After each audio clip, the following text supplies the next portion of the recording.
ఈమె పేరు అనురాధ. ఈమె వయసు 42 సంవత్సరాలు. ఈమె ఊరు ఆంధ్రప్రదేశ్ మరియు జిల్లా పశ్చిమ గోదావరి. జీవితంలో ప్రతి ఒక్కరికి కలలు ఉంటాయి.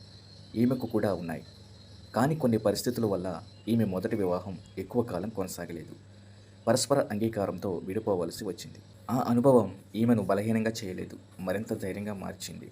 ప్రస్తుతం ఈమె చిన్న వ్యాపారం నిర్వహిస్తూ స్వతంత్రంగా జీవిస్తుంది. ఈమె కుటుంబం, ఈమె పని, ఈమె ఆత్మగౌరవం ఇవే ఈమె బలం. ఇప్పుడు ఈమె జీవితంలో ఒక నిజాయితీ గల కుటుంబ విలువలు తెలిసిన వ్యక్తితో కొత్త ప్రయాణాన్ని ప్రారంభించాలని అనుకుంటుంది. ఈమెకు పెద్ద ఆస్తులు లేవు, హంగులు అవసరం లేదు. గౌరవంగా మాట్లాడే మనసు, ఒకరికొకరం అండగా నిలిచే ఆలోచన ఉంటే చాలు. వయసు 40 నుంచి 48 సంవత్సరాల మధ్య ఉండి బాధ్యతాయుతంగా జీవించాలని కోరుకునే వారైతే సంతోషంగా మాట్లాడవచ్చు. జీవితం ఒకసారి గాయపరిచిందని రెండవసారి సంతోషాన్ని ఇవ్వదని ఎవరు చెప్పారు? వివాహం అనేది రెండవ అవకాశం కాదు. ఇద్దరు పరస్పరం గౌరవించుకొని కొత్త అధ్యాయాన్ని ప్రారంభించే అందమైన ప్రయాణం.